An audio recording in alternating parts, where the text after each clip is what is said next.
Hello बच्चों, स्वागत है आपका रेप्लिका वर्ल्ड में। आज हम लोग पढ़ने वाले हैं बायो एनर्जेटिक्स के बारे में। तो चलिए शुरू करते हैं। सबसे पहले हम लोग देखते हैं कि बायो एनर्जेटिक्स क्या होता है। बायो एनर्जेटिक्स में हम स्टडी करते हैं एनर्जी ट्रांसडक्शंस को। तो लिविंग सेल में या नेचर में जो एनर्जी ट्रांसडक्शंस होते हैं उनको हम स्टडी करते हैं बायो एनर्जेटिक्स में। बेसिकली बायोलॉजी में जो भी थर्मोडायनेमिक्स की चीज़ें हैं, जैसे कि जो फ्री एनर्जी, एंट्रोपी, ये सब चीज़ें हम लोग बायोलॉजिकल सिस्टम में समझते हैं बायो एनर्जेटिक्स में। तो सबसे पहले हम लोग देखते हैं थर्मोडायनेमिक प्रिंसिपल्स। तो बेसिकली जो हमारा थर्मोडायनेमिक्स है उसके दो लॉज हम इसमें पढ़ते हैं, फर्स्ट लॉ और सेकंड लॉ। सबसे पहले देखते हैं कि फर्स्ट लॉ क्या कहता है थर्मोडायनेमिक्स का। फर्स्ट लॉ के अकॉर्डिंग जो एनर्जी होती है उसको ना तो हम क्रिएट कर सकते हैं और ना ही डिस्ट्रॉय कर सकते हैं, बस उसको एक फॉर्म से दूसरे फॉर्म में चेंज कर सकते हैं, ट्रांसफॉर्म कर सकते हैं। और अगर हम दूसरे शब्दों में कहें तो जो हमारी टोटल एनर्जी होती है सिस्टम की, या फिर हम कह सकते हैं सिस्टम प्लस सराउंडिंग की, वो हमेशा कांस्टेंट होती है। वो कभी भी चेंज नहीं हो सकती, हमेशा कांस्टेंट रहती है। और मैथमेटिकली अगर हम इसको एक्सप्रेस करना चाहें तो delta U is equals to delta Q minus delta W, जहाँ पर डेल्टा यू क्या है, चेंज इन इंटरनल एनर्जी है, और डेल्टा क्यू है हमारा heat exchange from the surrounding, यानी सराउंडिंग से कितनी हीट हमारी एक्सचेंज हुई। डेल्टा डब्लू है work done by the system, यानी सिस्टम ने जितना काम किया। अगर डेल्टा डब्लू जो है वो पॉजिटिव होगा तो इसका मतलब सिस्टम ने वर्क किया है। तो अगर डेल्टा डब्लू जो है हमारा पॉजिटिव है, इसका मतलब वर्क सिस्टम ने किया है, जिस वजह से जो इंटरनल एनर्जी है वो डिक्रीज़ हो जाएगी। अगर डेल्टा डब्लू जो है वो नेगेटिव है, इसका मतलब वर्क जो है वो सराउंडिंग ने किया है और इंटरनल एनर्जी इंक्रीज़ हो जाएगी।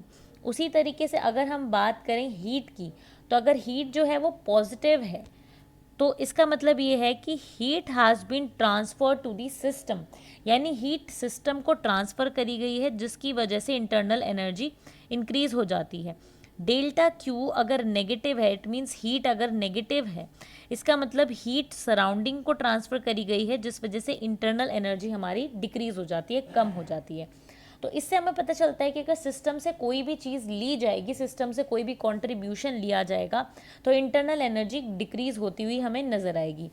तो यहाँ पर जैसे कि आप देख पा रहे हैं कि डेल्टा डब्लू अगर हमारा क्या है, पॉजिटिव है, यानी अगर वर्क डन सिस्टम ने किया है, यानी वर्क सिस्टम से कराया गया है, तो इंटरनल एनर्जी कम हुई है। उसी तरीके से अगर हीट सिस्टम से लेके सराउंडिंग को दी गई है तो भी इंटरनल एनर्जी कम हुई है।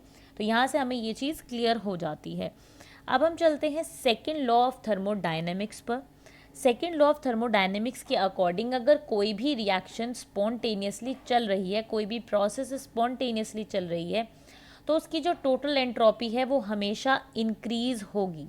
तो total entropy of a system must increase if a process occurs spontaneously.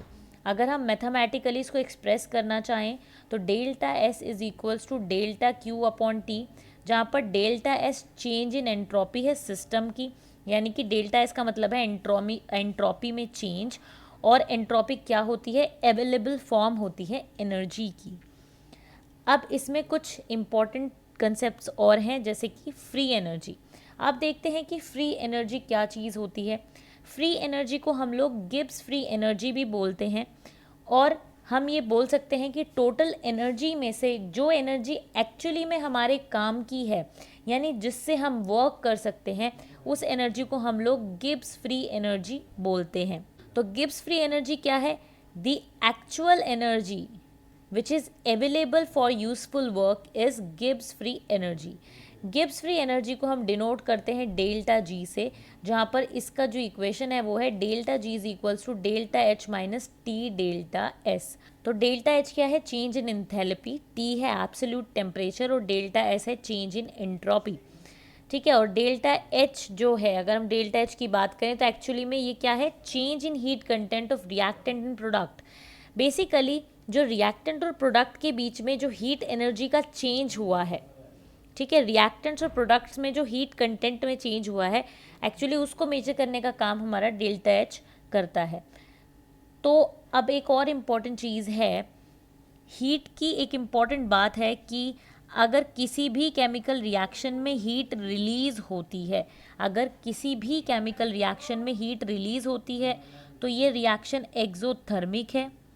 और इसका मतलब ये भी है कि जो प्रोडक्ट का हीट कंटेंट है वो कम है रिएक्टेंट्स के हीट कंटेंट से, और डेल्टा एच जो है उसकी वैल्यू नेगेटिव है। तो अगर कोई रिएक्शन एक्सोथर्मिक है तो डेल्टा एच नेगेटिव होगा। केमिकल रिएक्शन जो कि सराउंडिंग से हीट ले रही है, यानी जहाँ पर हीट का एब्जॉर्प्शन हो रहा है, उस रिएक्शन को हम लोग बोलेंगे एंडोथर्मिक रिएक्शन।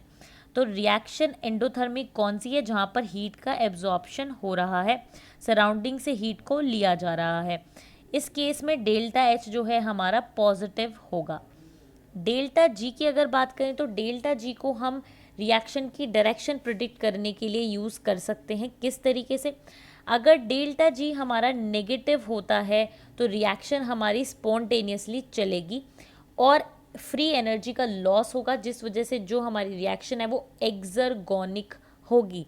तो डेल्टा जी अगर नेगेटिव है तो रिएक्शन स्पॉन्टेनियसली चलेगी, रिएक्शन स्पॉन्टेनियस होगी। अगर डेल्टा जी पॉजिटिव है तो रिएक्शन जो है वो स्पॉन्टेनियस नहीं होगी, पहले फ्री एनर्जी को गेन करना पड़ेगा तब जाके वो रिएक्शन चलेगी, यानी एक एनर्जी चाहिए पहले उस रिएक्शन को कराने के लिए, वो अपने आप नहीं हो पाएगी। तो डेल्टा जी अगर पॉजिटिव है तो रिएक्शन खुद नहीं होगी, फ्री एनर्जी को गेन करना पड़ेगा, इसलिए ये रिएक्शन एंडरगोनिक रिएक्शन होगी।